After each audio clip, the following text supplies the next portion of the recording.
Bonjour à tous et bienvenue sur Crypto Flash, la chaîne de l'actualité crypto. Aujourd'hui, nous allons parler de la dernière mise à jour Ethereum et des impacts concrets qu'on peut déjà observer.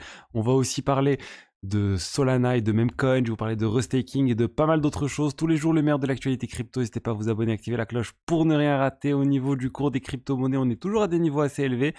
Bitcoin 73 000 $, Ether on est toujours à 4 000 $, 3 994. Avalanche en hausse aujourd'hui de plus de 6%. Mais voilà, globalement, on va dire, au niveau des top crypto, des deux premières, on est toujours stable, on va dire, à des niveaux assez élevés. Je vous rappelle, Bitvavo, l'exchange partenaire de la chaîne, il y a toujours 20 euros offerts. Il suffit de se passer par le lien dans la description et de finaliser le processus d'inscription et de premier dépôt. Alors, ensuite, mise à jour. La mise à jour Ethereum Denkun a bien eu lieu. Ça a eu lieu du coup hier, le 13 mars, dans l'après-midi. C'est juste énorme ce qui vient de se passer. Ça s'est bien passé. C'est un hard fork, c'est-à-dire c'est une mise à jour où il fallait une coordination de tous ceux qui interagissent directement avec le réseau Ethereum.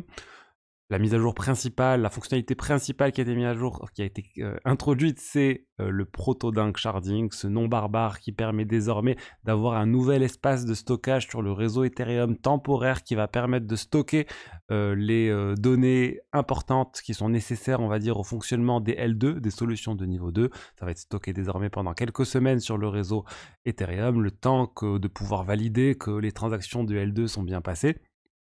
Et c'est, on va dire, quelque chose de très important parce que ça fait baisser énormément les frais de transaction sur le réseau. Regardez les premiers chiffres. Attention, ça peut changer parce que, on va dire, il y a un marché dynamique de ce nouvel espace de stockage qui est arrivé. Du coup, on va voir si ça va évoluer au cours des prochains jours. Mais actuellement, on est vraiment sur des niveaux très très bas. Sur Base, par exemple, là, on a l'estimation de minter un NFT, ça coûtait 44 cents, 0,44 $. Désormais, ça coûte 0,048 centimes. Je parle pas de 40, enfin, c'est vraiment 1000 fois moins, quoi. C'est beaucoup moins qu'avant. On n'est pas sur une division par 10 comme on peut le penser, c'est vraiment beaucoup moins. Encore une fois, je pense que ça va augmenter, mais on est vraiment dans un niveau de 5 à 10 à minima de réduction des frais. Optimisme, là, voilà, ça semble indiquer qu'un swap de token coûte inférieur à 1 centime sur Optimism. Si c'est le cas, c'est juste énorme. Vous savez, tout le narratif de il faut créer des blockchains avec des frais de transaction plus faibles, du précédent bullrun, hein, avec Avalanche, Solana, etc. qui sont nés. Bah là, on va commencer à se poser la question de pourquoi pas tout faire sur Ethereum avec des solutions de niveau 2, avec des frais de transaction très bas, tout en profitant de la sécurité du réseau Ethereum.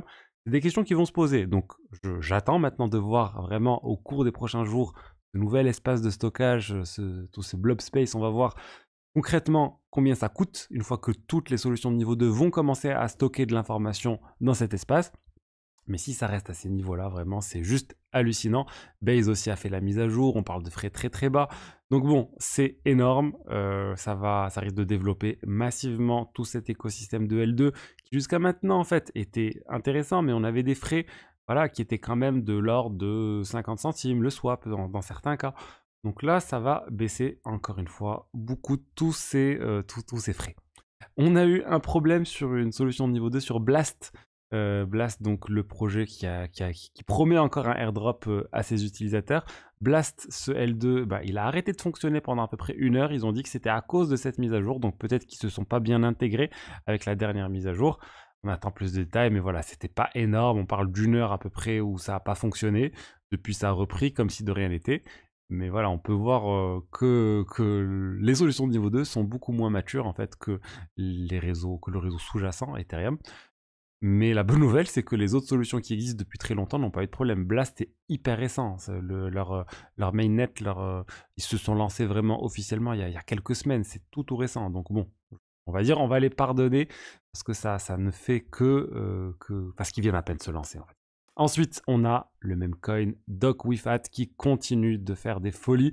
Je vous avais annoncé qu'il comptait sponsoriser une publicité sur la sphère de Las Vegas. Vous savez, cet espace publicitaire monstrueux, cette salle de concert aussi incroyable. Et ben, ils ont levé suffisamment d'argent. Ils ont levé plus de 600 000 $ pour pouvoir faire de la publicité sur cet espace.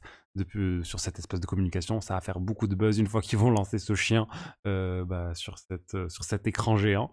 Et du coup, token en profite. Le token Dogwifat est en train juste de monter de manière assez hallucinante. Il est à 2,8 milliards de dollars de market cap, plus 34% en 24 heures. C'est juste fou ce qui est en train de se passer avec ce même coin qui a dépassé le bon, qui a dépassé plein de cryptos mainstream qui existent depuis très longtemps. Monero, Arbitrum, je crois qu'il a été dépassé dans la journée, mais bon, on se rapproche de Lido aussi, de Lido. Donc bon, c'est fou. Dogwifat est en train de faire des folies. Le même coin a dépassé Floki, a dépassé le Bonk. Bref, c'est assez hallucinant aussi ce que fait ce même coin. Après, attention, bien sûr, beaucoup de volatilité sur ce type de token.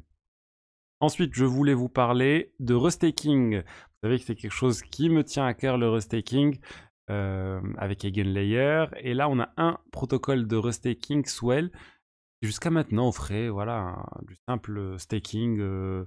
C'était même pas, c'était juste un protocole de staking où on pouvait déposer sur Eigenlayer. Ils voulaient se diversifier, ensuite ils ont fait du restaking. Et là, ils ont annoncé vouloir aller beaucoup plus loin en lançant leur propre Layer 2. Leur propre Layer 2 spécialisé au niveau du restaking sur Ethereum. Ça sera fait en collaboration avec Altlayer. Et pourquoi c'est intéressant? Parce qu'en fait, on est en train de voir des projets comme Swell qui vont bientôt faire le airdrop. Le airdrop de Swell va bientôt se lancer.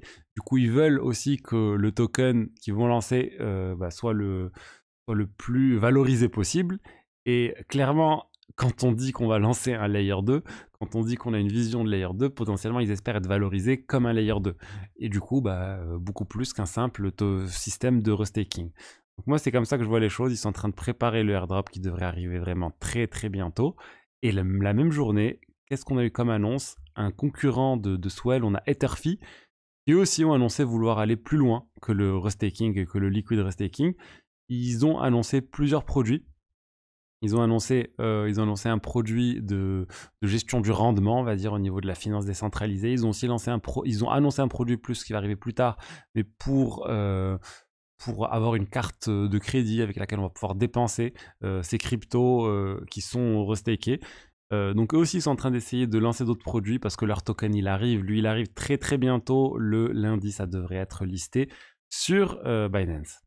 Ensuite on a MakerDAO qui est en train de préparer son rebranding total. Le rebranding de MakerDAO et la nouvelle vision de MakerDAO devraient arriver là au cours des prochains mois, au cours de l'été. Ils sont en train de changer beaucoup de choses. Ils vont déjà faire un changement de marque global sur leur token de gouvernance et le stablecoin, donc le MKR et le DAI. Il va y avoir des nouveaux tokens qui vont arriver. On va pouvoir changer, passer de l'un à l'autre sans problème. Ils vont mettre à jour plein de choses. Il y aura un airdrop de Spark. Donc Spark, c'est leur concurrent d'AAV. On peut du coup emprunter, prêter de l'argent. Il va y avoir un système où ça va être mis à jour.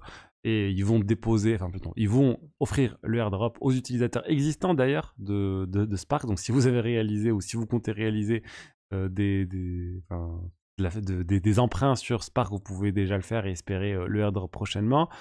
Ils vont lancer leur propre blockchain aussi, de Layer 1. Ils vont faire beaucoup de choses. Ça arrive. Le token aussi, il a pas mal pris suite à ces annonces. MakerDAO, ils essayent de se réinventer, clairement. C'était l'un des protocoles pionniers dans la finance décentralisée. Depuis, ils sont fait quand même dépasser par certains, mais leur stablecoin DAI est toujours d'actualité. Il offre actuellement du rendement assez hallucinant. On parle de 15% de rendement sur le DAI, et c'est assez sûr, on va dire. Il n'y a pas trop de risques associés au DAI à ce rendement. Donc voilà, n'hésitez pas si ça vous intéresse à vous renseigner sur MakerDAO, sur le DAI. J'en parle d'ailleurs dans ma formation. Comment générer le meilleur rendement possible dans la finance décentralisée. Vous avez aussi le lien dans la description. Donc voilà, c'était tout pour aujourd'hui. J'espère que le contenu vous a plu. N'hésitez pas à liker, commenter, vous abonner. Et je vous dis à demain pour la suite. Au revoir.